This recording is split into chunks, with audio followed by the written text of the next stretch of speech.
చంపడానికి భయపడినోడు చావడానికి కూడా భయపడ్డు. పనికి వస్తాడులే.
ప్రముఖ కాంట్రాక్టర్ శ్రీ గుడిసెల నారాయణమూర్తిని కొందరు గుర్తు తెలియని వ్యక్తులు దారుణంగా హత్య చేశారు.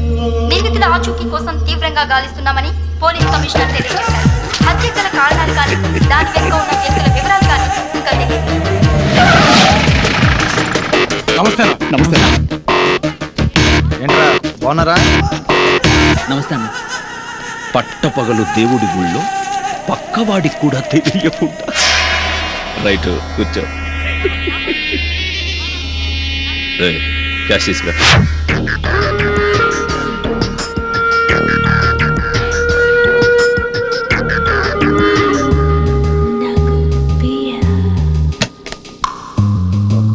కత్తి కొడుతుందిరా. దీన్ని ఏం లేదు, రైట్. కొంచెం షుగర్, ఇన్సులిన్ తీసుకోమన్నా డాక్టర్. నేను బ్యూటీ పార్లర్కి వెళ్ళి అటు నుంచి జిమ్కి వెళ్ళి డైరెక్ట్గా లంచ్కి వచ్చేస్తాను. కార్ తీసుకెళ్ళు.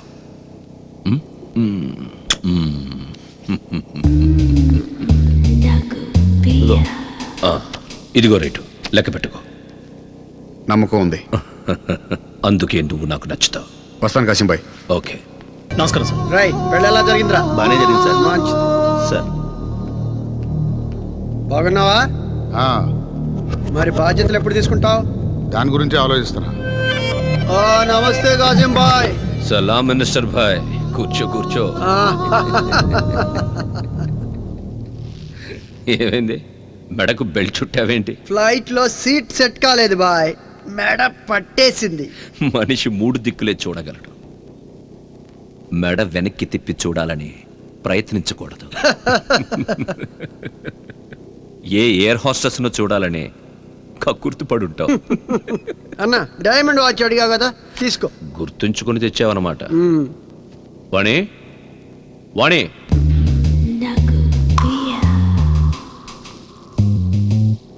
డైమండ్ వాచ్ అడిగావుగా, తీసుకో.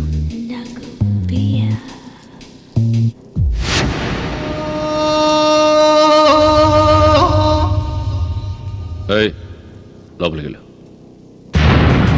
వచ్చిన పని మర్చిపోయినట్టున్నావు. చిన్న తలనొప్పి వచ్చిందన్న. ఏమైంది? నా పార్ట్నరు బాగా ఇబ్బంది పెడుతున్నాడు బాయ్. నీ పార్ట్నరా? నీకు పార్టీ టికెట్ ఇప్పించాడు, ఎలక్షన్లో డబ్బు ఖర్చు పెట్టాడు, నిన్ను మినిస్టర్ని చేశాడు. అటువంటిది వీటన్నిటితో పాటు నా వీక్నెస్లు తెలుస్తాయి కదా, ఆడుకుందాం అనుకుంటున్నాడు. తీసేస్తే పోలా? ఇంకోసారి ఆలోచించు. మనకంటే రాజకీయంగా బలంగా ఉన్నవాడు, బాగా డబ్బుంది, ఒకప్పుడు మనకి దేవుళ్ళు అంటాడు. అందుకే ఆ దేవుడి దగ్గరికే పంపిద్దాం. నువ్వు ఇంతగా చెప్పావుగా, నేను చూసుకుంటాను. వస్తాను బాయ్. అబ్బా, వాడి బిజినెస్ పార్ట్నర్ అపోజిషన్లో చాలా స్ట్రాంగ్. వాడిని మనం వేసామనుకో అందరూ మన మీదకే వస్తారు. భయపడుతున్నావా? భయపెడుతున్నావా? భయం గురించి కాదబ్బా, మన చేతికి రక్తం అంటకుండా బాంబే నుంచి మనుషులను పిలిపిస్తాను. బాంబేనా?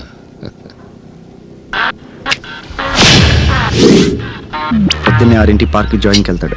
అక్కడ మామూలు జనం చాలా మంది ఉంటారు. అక్కడ వాడిని వేయడం కరెక్ట్ కాదు. తర్వాత గంట సేపు టెన్నిస్ ప్రాక్టీస్ చేస్తాడు. అక్కడ వీటితో పాటు చాలా మంది ఐఏఎస్లు ఐపీఎస్లు కూడా ఉంటారు. సెక్యూరిటీ చాలా టైట్గా ఉంటుంది. అక్కడ కూడా కుదరదు.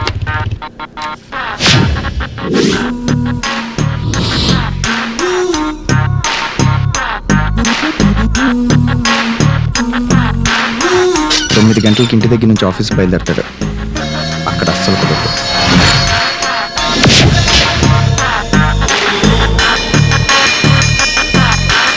కరెక్ట్గా అరగంట తర్వాత వాడు బిజినెస్ కాంప్లెక్స్ చేరుకుంటాడు. సెక్యూరిటీ బయటే ఉంటుంది. ఒక్కడే లోపలికి వెళ్తాడు.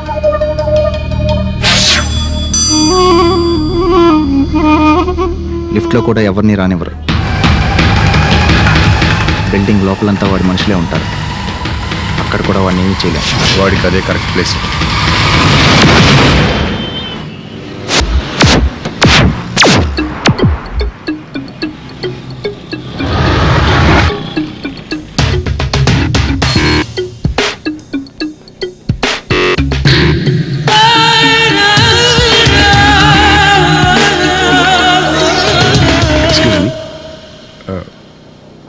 ప్లీజ్. Thank you.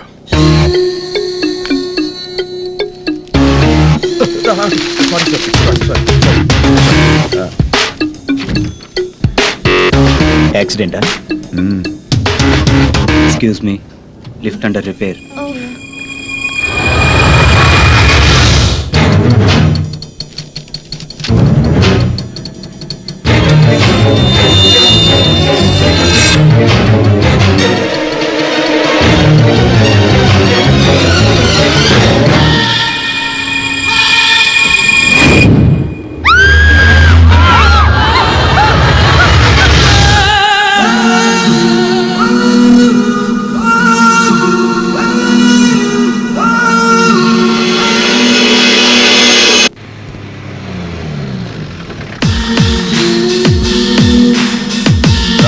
రారాయటు, కూర్చో.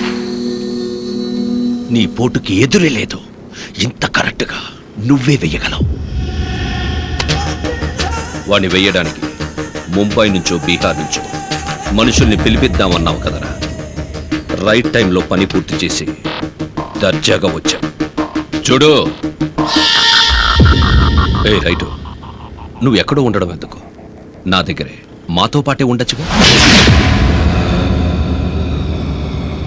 నేనేదైనా నాకు ఇష్టమైందే చేస్తాను. వస్తాను బాయ్.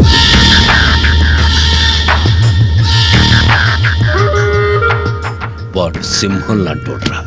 బోన్లో పెట్టాలనుకోవడం తప్పురా. నీలాంటి వెధవలు 100 మంది చేయలేనిది వాడు ఒంటరిగా చేస్తాడ్రా. అదిరా రైట్ అంటే. చేతకాని చవట.